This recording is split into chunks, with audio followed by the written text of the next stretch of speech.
আসসালামু আলাইকুম গাইস, সবাই কেমন আছেন? আশা করি সবাই ভালো আছেন।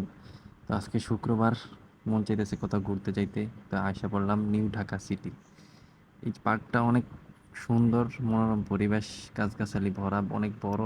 ভিতর সাইডে নদীর পাড়ে ঠান্ডা বাতাস। যে কেউ ফ্যামিলি নিয়ে ঘুরতে আসতে চাইলে আসতে পারেন। তো মনটা অনেক ভালো হয়ে গেল। অনেক দিন যাবত আসা হয় না, তাই আজকে আসলাম। ভাবতেছি, অনেক দিন ধরে ভাবতেছি যাবো যাবো করে যাওয়া হয় না। তো দেখতেছেন কত সুন্দর পরিবেশ, মানুষজন, লোকজন। আজকে শুক্রবার বলে অন্য অন্য দিনের ক্ষেত্রে আজকে লোকজন অনেক কম, তাই ঘুরতেও ভালো লাগলো। মানুষজনের কোলাহল খুব কম। আর জানেন তো, বেশি মানুষ হইলে সব জায়গায় ঝামেলা হয় বেশি। তো হাঁটতেছি, ভালো লাগতেছে, বাতাস, নদীর পাড়ে দেখতেছি। আর মহিলাদের জন্য কোথাও বসা যায় না। আর ভাই, নদীর কিনারে আসলে যে বাতাসটা লাগে না ভাই, প্রাণটা জুড়ায় জায়গা। যাই হোক, সবাই ফ্যামিলি নিয়ে আসবেন ঘুরতে। সবাই ভালো থাকবেন। আসসালামু আলাইকুম।